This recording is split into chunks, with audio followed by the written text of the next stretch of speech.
This month, LPB will broadcast the Ken Burns documentary on World War II. The 7-part series is called The War and debuts Sunday, September 23rd. In tandem with this project, LPB is also producing a number of programs that showcase the efforts of Louisiana veterans in World War II that will air throughout the coming months. We call this Louisiana's Experience World War II. This week, we meet Charles Breaux, a veteran from Krotz Springs. Breaux left the comfort of his home state to fight in the European theater.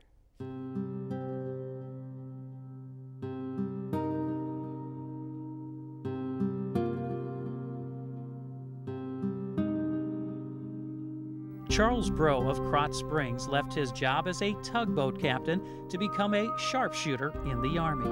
I learned that when I first went. Well, I was a sharpshooter before I went in the Army. You were? Yeah, because I was raised in the basin. We lived that way, hunting and fishing and hiding and sneaking around. We didn't have no blinds like they do now. They wait for them. We had to go hunt the stuff.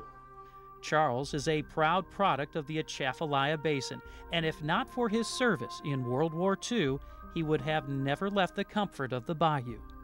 The infantry, you know how that was. I walked many miles. I guess we walked halfway across to Europe. You sleep with your boots on. You didn't dare take them off. You didn't know when you got to get up and run.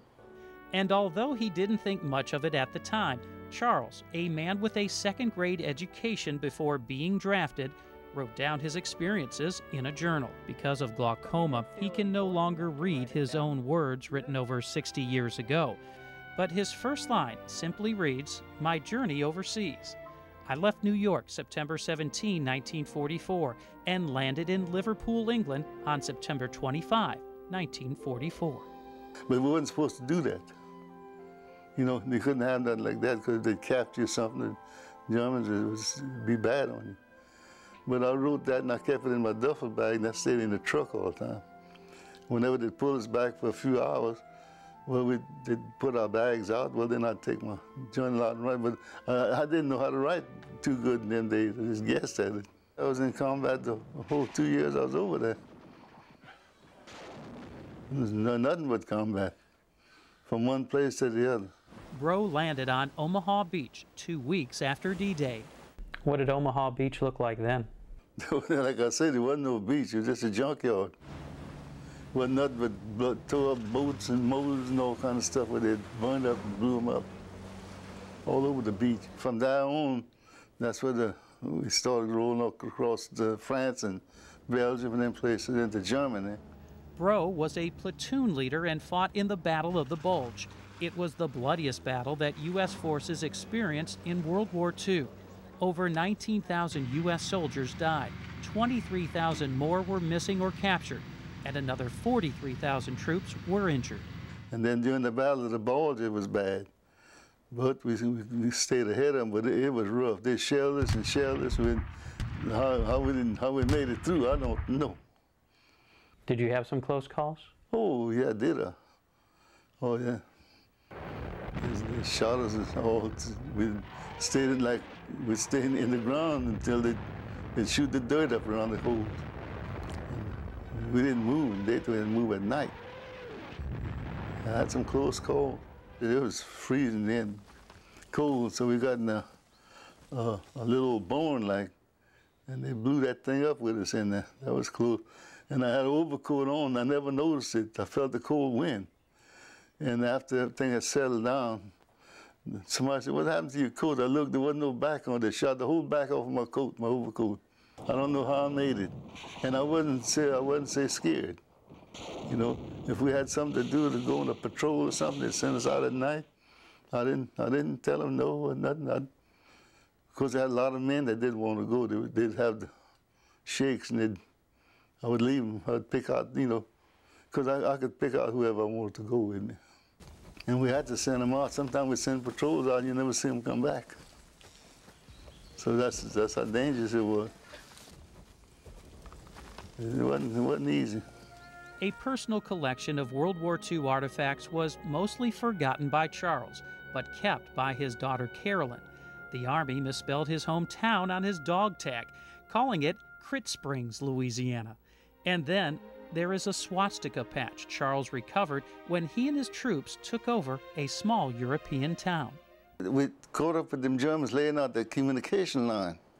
It was pulling it up to the courthouse. And so when they seen us, they started running, you know, going the other way. And there wasn't but 3 or 4 of us. There wasn't many men, but there wasn't many of them either. So they went off and they left. And when they left, we went on to the courthouse. There was nobody there. It was empty. And so the flag was there, so I went outside and I just said, well, I'm going to get me a souvenir. I just pulled the flag up. I stuck it in my duffel bag. It stayed in there until I came back home. Did you show it to many people when he got home? Never showed it to nobody. No? Mm-mm. Charles was known for being a dead-on shot. His basic training scores earned him marks as an expert rifleman. Were you a pretty good sharpshooter in Europe? Oh, yeah. I didn't miss. He lived on K rations for a good part of 2 years, but there was one time in Germany where he and a cook had a conversation. He said, what we're going to eat? And it was sort of a valley, a hill and a valley. And they had a little creek down through there. And so he looked at me, he said, think you can kill one of them deers? I said, if he shows his head, I can get him. So he said, well, kill us some meat. So me and a couple of the other boys went out on the side of that hill, and we were looking through there. We seen some deer coming down that little valley, eating grass and going to that water. So we picked off 2 of them. I shot them, brought them back there, and we had a big, big piece. Coming back home to Louisiana was not an easy transition, but it was made easier with the help of his wife, Frances. Like I said, I had nightmares at home. And my wife can tell you that. I tore the window out of the house one time. On the Christmas Eve or New Year's, I don't remember. But there was firecrackers, and it looked like there was an attack.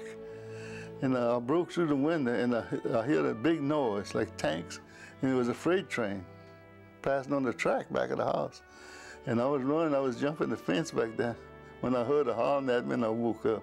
Today, sometimes I'll dream, just not much, but sometimes I'll dream something like that.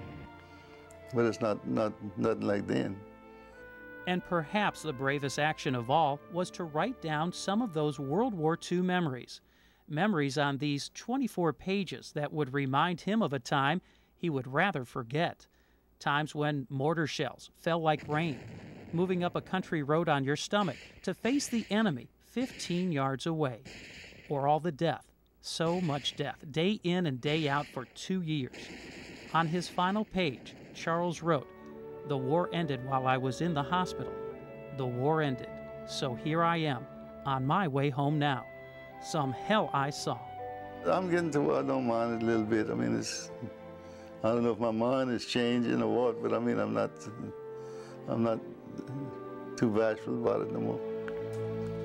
Because there's just a lot of things that we went through that I ain't never said or can't say. It would take days to find out, know all about it.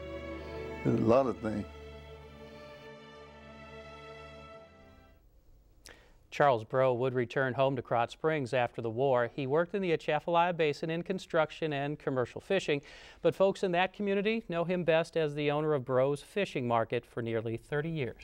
Charles also returned home to his wife, Frances. The two have raised 3 daughters and 1 son in St. Landry Parish.